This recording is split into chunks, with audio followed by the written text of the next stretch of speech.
Et si je vous disais qu'il existe une manière de faire la guerre, si rapide, si foudroyante, qu'elle pouvait renverser un pays, même avant qu'il ait le temps de réagir. Cette stratégie, c'est la Blitzkrieg, littéralement la guerre éclair. Un concept né dans la première moitié du XXe siècle, mais dont les échos résonnent encore dans les conflits modernes. Je suis Patrick François, licencié en sciences politiques et en relations internationales. Voici une page pédagogique pour les clés du monde. Les clés du monde. Les clés du monde. Les clés du monde. Culture. Histoire. Géographie. Société. Technologie. Sport. Écologie. Relations internationales. Géostratégie. Communication politique. Les clés du monde sont partout. Les clés du monde. Les clés du monde. Les clés du monde.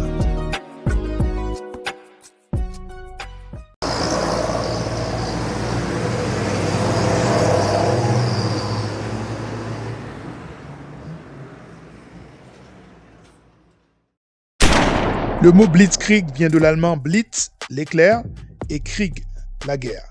C'est une stratégie militaire fondée sur la vitesse, la surprise et la coordination des forces terrestres et aériennes. L'idée, frapper vite, fort et de manière concentrée pour désorganiser totalement l'ennemi avant qu'il n'ait le temps de se défendre. Concrètement, cela combine l'aviation pour ouvrir la voie, les blindés pour percer les lignes et l'infanterie motorisée pour exploiter la brèche.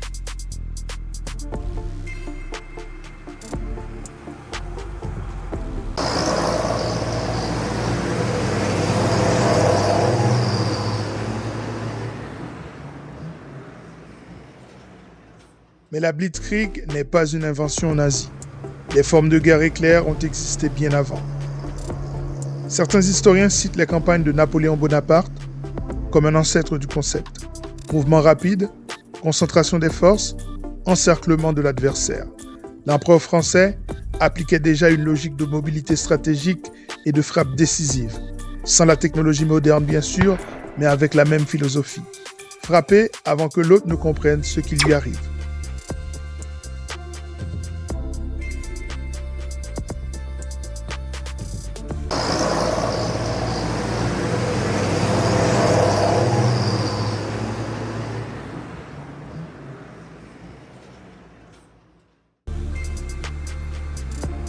C'est pourtant au XXe siècle, sous le régime nazi, que la Blitzkrieg devient doctrine militaire à part entière.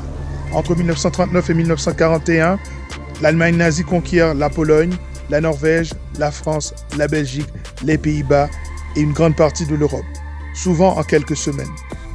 Les divisions blindées des Guderian, les bombardiers Stuka et les communications radio rapides font de la Wehrmacht une machine de guerre ultra efficace. La France, en 1940, s'effondre en 6 semaines. Mais la Blitzkrieg connaît aussi ses limites sur le front de l'Est, face à l'immensité du territoire soviétique et à l'hiver russe. La guerre éclair devient guerre d'usure.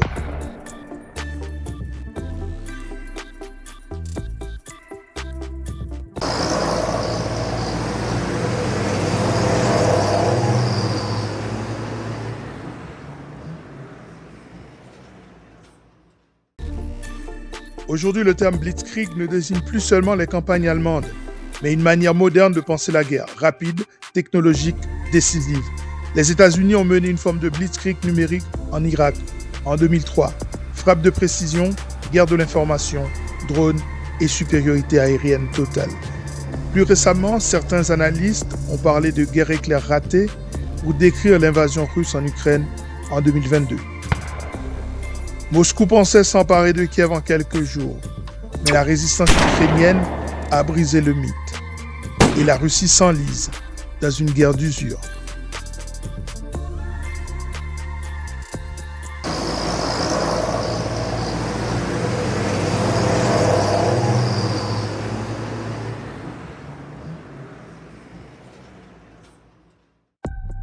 La Blitzkrieg, c'est bien plus qu'une technique militaire. C'est une philosophie de la guerre moderne, la vitesse comme arme absolue.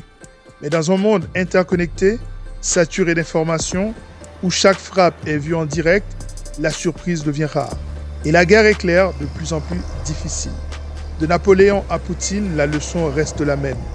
La guerre la plus rapide n'est pas toujours la plus victorieuse. C'était Patrick François.